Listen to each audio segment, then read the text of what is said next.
E vamos em frente com o nosso diálogo hoje, muito focado na educação das nossas crianças, dos nossos jovens. E a depressão é um assunto que eu garanto que hoje ninguém que olhar em volta pode dizer que está livre dela.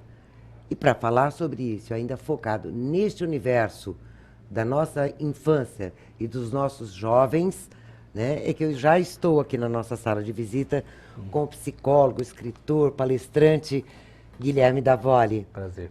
Sempre uma alegria te receber aqui, Guilherme. Eu fico feliz. Muito gostoso. Fico feliz de poder trocar ideias. Acho muito bom toda essa oportunidade que aparece. Guilherme, a gente já tem uma convivência de muito tempo. Você acompanhou parte da minha vida profissional, eu acompanhei parte da sua. Evoluímos e hoje estamos aqui de novo discutindo o mesmo tema, que é a melhoria na qualidade de vida. E como isso é complicado, não é verdade? Sim. E quando essa preocupação começa lá na ponta, na infância, na juventude, é claro que a facilidade de você cultivar uma vida futura melhor é muito grande. Muito bem. A depressão, que sempre foi um problema na vida de todas as famílias, isso é absolutamente natural que a gente tenha à nossa volta, aumentou muito, a gente tem as estatísticas a esse respeito, por conta desta época do www, do eletrônico, que passou a fazer parte da vida da nossa criança, do nosso jovem, de uma maneira talvez muito maior do que seria recomendado. Isso também está afetando, como você acompanhou agora a doutora Marina, né, que falando da logoterapia, é preciso achar, antes de tudo, um sentido na vida, um sentido para se tornar responsável, senão nunca seremos. Sim, sim. Como é que o que você pode nos dizer sobre esse mundinho de hoje, onde a depressão está cada vez mais presente e os fatores de preocupação que deveriam estar em diminuir isso, estão agravando a formação dessas nossas crianças e desses nossos jovens? Tá. Acho que, em primeiro lugar, é legal a gente diferenciar dois quadros de depressão, né? Existe uma depressão que sempre existiu, que tem suas características neurológicas, suas características orgânicas, bastante importante, mas que hoje, diante do que a gente chama de depressão no dia a dia, é uma porcentagem bastante pequenininha, né? O que vem crescendo numa velocidade absurda é o que a gente chama da depressão de vínculo social, que está ligada às cobranças que a sociedade traz, a esse dia a dia, que você salientou muito a partir da internet, mas que já vinha um pouquinho antes com a própria globalização, mesmo antes da internet. Com a internet isso aí, então, acelera de uma forma absurda, tá? O que a gente tem para constar? Olha, lá na década de 80, a gente falava de uma pessoa depressiva para cada 10 mil pessoas. Numa pesquisa recente, se falou em uma pessoa depressiva para cada 11 pessoas. Não acredito. E hoje se pensa na possibilidade de até 2030, nós temos uma pessoa depressiva para cada 4 pessoas. Quem fala disso é a Unesco, o que significaria dizer que em cada família, que em média nós somos em 4, teria uma pessoa depressiva, né? E o que leva a esse quadro, que as pessoas muitas vezes confundem como sendo uma grande tristeza, não é a tristeza, não é a perda, não é algo compreensível, mas uma sensação de inutilidade diante de um mundo que, de repente, começa a te cobrar tanto a perfeição, que cada vez você fica mais distante de poder alcançá-la, né? Então, se você tem alguém que acorda de manhã e que está feliz por ter acordado e que vai fazer aquilo que estiver à sua disposição ou aquilo que estiver sendo solicitado, nós temos uma probabilidade de depressão extremamente baixa. É verdade. Mas se eu acordo de manhã e eu tenho 5 tarefas, e além das 5 tarefas que eu tenho ainda tenho que estar bonito, eu tenho que estar com a roupa legal, eu tenho que ter o comportamento correto, a linguagem correta, e se 100% disso der certo, eu nada mais fiz do que o básico. A obrigação, digamos assim. A chance do fracasso, ela está o tempo todo constante, e esse medo de fracassar vai me levando a esse buraco, né? E a internet contribui muito no sentido de falar, olha, você é o cara, você tem que ser maravilhoso, você tem que ter sucesso, você tem que entender de tudo, e na hora que você é obrigado a ser tudo isso, você começa a descobrir que você não é ninguém. Eu gosto muito quando a gente consegue aqui no Vera e Você trazer o assunto para a nossa sala de visita, para a sua que está aí. O que está sendo feito realmente para que já através da educação, essa pessoa que está nos assistindo, mamãe, vovó, titia, vizinha, madrinha, ela possa estar atenta, detectar fatores, alertar a escola, buscar ajuda. O que eu tenho que ficar alerta? O que eu tenho que prestar atenção para poder detectar e buscar isso desde os primeiros sinais e lutar contra essa estatística horrível que você acabou de trazer aqui para nós? Tá. Eu acho que não é muito difícil detectar. O problema é que nos últimos anos criou-se muito a ideia de que tudo é normal, tudo é aceitável, tudo é uma questão de fase, as coisas passam, e isso não é bem assim. Acho que a gente precisa voltar a ser um pouco mais indignado quando a gente vê algumas coisas fora de um padrão comum. Por exemplo, a necessidade que a criança ou adolescente tem de chamar muita atenção, a necessidade que ele tem de se isolar do grupo, a necessidade que ele tem até de ficar muito fechado dentro de casa, né? Às vezes no videogame, no computador, mas às vezes simplesmente dentro de casa. A necessidade que tem de estar retomando certos assuntos e se negando a outros temas, a outras ideias. O hábito de apontar erros nas outras pessoas e sempre se colocar como vítima. Todos esses sinais, quando exagerados, porque lógico, alguém que de vez em quando aponta o erro de alguém, alguém que às vezes quer ficar sozinho, não é problema. Sempre no exagero, isso deve, os pais, os tios, os primos, todo mundo deve chamar atenção. E, por exemplo, a madrinha percebeu isso, vai lá e fala para a mãe. A mãe, a primeira reação da mãe qual é? Justificar. Tentar dizer que não é nada daquilo. Não, imagina, isso não é grave. Não, ele só fez isso por causa daquilo. Né? Então, nós estamos falando de educação de mãe e de filho, né? Eu vou te dar um exemplo muito comum, que é quando às vezes o pai fala, nossa, mas o nosso filho está apresentando um comportamento assim, assim, assado. Aí a mãe justifica falando, não, mas o meu irmão era assim quando era criança e depois ficou tudo bem. E o que as pessoas às vezes não entendem é que determinadas condutas que no passado elas eram superadas com maior facilidade, hoje elas vão sendo impregnadas e são mais difíceis de ser superadas. Por quê? Porque se a gente está dando um sistema de proteção muito grande a esse jovem, ele está cada vez menos apto a enfrentar situações de fracasso. E o fracasso não tem como fugir, ele vai aparecer dentro da escola, porque toda escola, por mais que mude o método, sempre há algum conceito de competição, dentro das próprias situações sociais. E alguém que não aprendeu a vencer esses fracassos, não aprendeu a encarar a dificuldade, esse alguém vai estar suscetível a sofrer e a se sentir inferiorizado. Então, é importante que a gente observe, a criança está exagerando numa certa conduta, vamos negociar isso melhor. E aí é bom que a família converse entre seus próprios membros e que conversem com essa escola onde o filho está. Tem família que às vezes fala assim, olha, eu não quero levar esse problema para a escola, porque vai que lá nem tem o problema. Ué, ótimo, se lá não tem, vamos ver. Por que que em casa aparece e na escola não? E às vezes o contrário, às vezes a criança tem um problema lá na escola, quando vem para casa não. Opa, vamos observar quais são as variáveis para que isso aconteça de forma adequada. Um outro fator que eu acho muito interessante, e eu não tenho nada contra filhos únicos, né?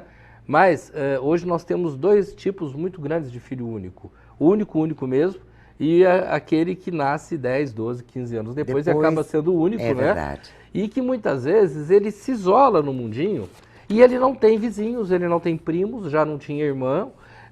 Tem pessoas que falam, eu moro no condomínio com um monte de criança, mas de idades que não batem. E aí ele vai para a escola, ele tem um convívio X. Ele vai para casa, ele tem um convívio com adultos que o protegem. Esses adultos, por mais legais que sejam, eles não conseguem ter trocas reais com essa criança. E a criança, então, ela começa a se achar meio que dona de uma situação. Então, e eu tenho uma pergunta aí bem importante que eu gostaria de fazer para você. Como fazer, porque a gente sabe que isso acontece cada vez mais. Sim. Certo? Como fazer para ajudar esse filho sem ser invasivo? Porque hoje também tem muito essa questão assim, né? Ah, ele tem o próprio mundo, ele tem as regras, ele tem o site dele. Como é que é uma dica que você pudesse deixar, ou orientações aqui para todos que estão nos assistindo?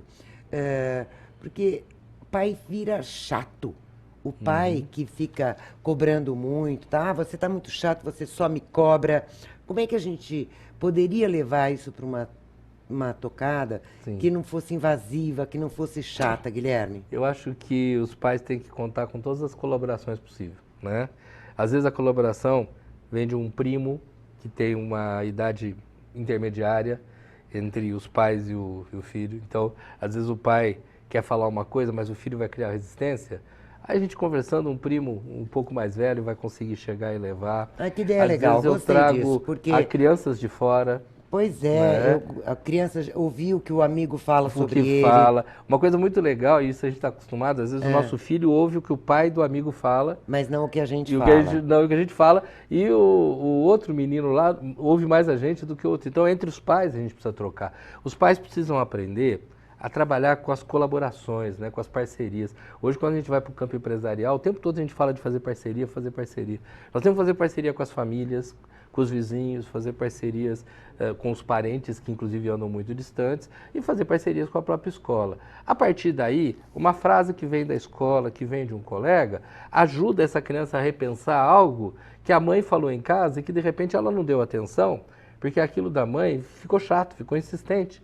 Porque, queira ou não, o pai e a mãe, no afã de querer resolver logo, às vezes se torna muito repetitivo, né? Guilherme, E aí eu fica mais digo difícil. assim, adorei essa sua dica. Eu tive 4 filhos. Tem hora que a gente quer tratar tudo igual. E não é assim, a gente tem que estar atenta. E o que eu gostei mais ainda, que para mim é um pouco assim, novo, no sentido de que agora estou com as netas, né? Eu passei a fase de educar os meus filhos, é que essa questão de pedir ajuda, ver o que o amiguinho fala, o que o primo mais velho fala, quando o seu filho... Adorei essa dica que você deu agora, adorei. Gente, ó, tá com dificuldade, teu filho tá te chamando de chata, pô, não aguento mais, tô sem paciência, ô, mas sempre é a mesma coisa. Não fica insistindo, para e começa a prestar atenção um pouco para voltar à abordagem, talvez no mesmo tema, de uma outra forma, vista sem ser tanta chatice. Porque é o que eu mais tenho ouvido falar, viu, Guilherme? Eu vejo agora os meus netos, os netos da minha irmã, a sobrinhada toda, todo mundo achando que pai é um pé no saco, que mãe é chata, entendeu? E, na verdade, antigamente você nem tinha o direito de falar uma coisa dessa. Hoje, não só eles têm o direito, como eles falam e os pais ficam sem saber que atitude tomar. Então tá aqui uma dica que você deu agora, realmente que eu adorei. Um dado que eu acho que é interessante aí, né? As escolas, de maneira geral, elas estão muito bem preparadas para essa troca. E isso é muito pouco usado pelas famílias. Tanto os professores, os coordenadores, eles têm muita experiência pela própria variedade de casos com quem eles convivem, né? E experiências que ocorreram em outros momentos podem ser muito úteis nessa hora. E essa criança quer ouvir. Aliás, todo mundo quer ouvir. Eu acho que um dos momentos, das formas de você fazer uma profilaxia com relação a isso que a gente chama de depressão, né, é você aumentar o diálogo das pessoas. E o que está acontecendo com crianças e adolescentes, mas também com a gente que é adulto, né? A gente tem dialogado muito menos, a gente tem falado muito e dialogado pouco. Quando você dialoga com grupos e pessoas diferentes, você aumenta o teu leque, você aumenta seu network, você diminui sua ansiedade, você passa a ter um controle melhor diante de uma diversidade que vai surgir. Você falou certo, a gente fala muito e dialoga pouco. Sim. Então, como a minha próxima pergunta, Guilherme, seria que dica você deixa para esses pais que têm aí esses comportamentos um pouco, hoje está sendo um pouco rotulado, né? Depressivo, às vezes nem é depressão, pelo que eu entendi que você acabou de falar. Então, seria o caso de estar indo na escola, ouvir como é que ele é lá, ver como é que ele é com o primo. Todos os lugares. Antes Todos do os lugares. rótulo. Eu vou te dar alguns exemplos simples, né? Num passado que não é tão distante, você vivia mais solto, então você tinha a oportunidade de trocar ideias em muitos lugares. Hoje, às vezes, você fala assim, a criança tem aula na escola, depois à tarde tem inglês, depois tem natação, tem Kumon, vai jogar futebol. Você fala, então conhece um monte de gente, se envolve com um monte de gente. E é mentira. Não conhece um monte nem se envolve com um monte. Porque no futebol você chega, põe a roupa, entra, terminou o jogo, sai correndo. No inglês chega, fala bom dia, pá, sai correndo. Então você não convive, tá? E no tempo que está dentro de casa, às vezes tem tanta obrigação para fazer que também não convive. Também não convive. Então eu acho que uma coisa que é fundamental, tem que se criar momentos, dentro de casa ou fora de casa, em que as pessoas conversam. E eu preciso trazer crianças para dentro de casa, preciso deixar meu filho ir para a casa dos outros, eu preciso criar trocas. Nas trocas, por mais que se machuquem, aprendem e andam melhor. Sobreviver. Sim, sim. E vão em busca do tal do sentido da vida. Até porque o sentido da vida é simplesmente viver, né? E as pessoas Viver bem, ficam... né? Com Sim, qualidade. sim, sim. Agora, você nunca vai saber o que é bom se você não se dá o direito de experimentar isso e tem medo de ser ruim. Guilherme, educação hoje, que você, para opinião final aqui agora, uma reflexão sobre a educação hoje no cuidado principal com a depressão nas escolas, o cuidado principal que tem que se ter. Olha, eu acho que tanto a escola, os próprios educadores, quanto os pais têm que entender que a educação ela é composta de ferramentas. Matemática, português, geografia, inglês, mas também cidadania, ética, respeito, espiritualidade, são ferramentas. Se você der um monte de ferramentas para essa criança e ensiná-la a usar essas ferramentas, der espaço para ela usar, ela com essas ferramentas ela vai ajeitando o mundo, vai ajeitando a vida dela. Tá? Se eu tiver um monte de informação, mas não usar a ferramenta, não tem utilidade. Guilherme, eu queria te falar que esse papo não termina aqui, porque a gente está preparando aí uma série de programas que a gente vai degustar. Pode deixar aberto aqui, que eu estou namorando aqui o Guilherme, ó, porque é uma pessoa que eu admiro demais. Nós estamos preparando uma série de programas curtinhos que nós vamos estar discutindo um pouco mais isso, porque não dá para ficar só falando de crise, só criticando o que não é feito pelo governo, ou tanto que está caro a escola particular. A gente quer trazer para cá algumas coisas que ajudem você, eu, ele, todo mundo a propor aí um mundo melhor.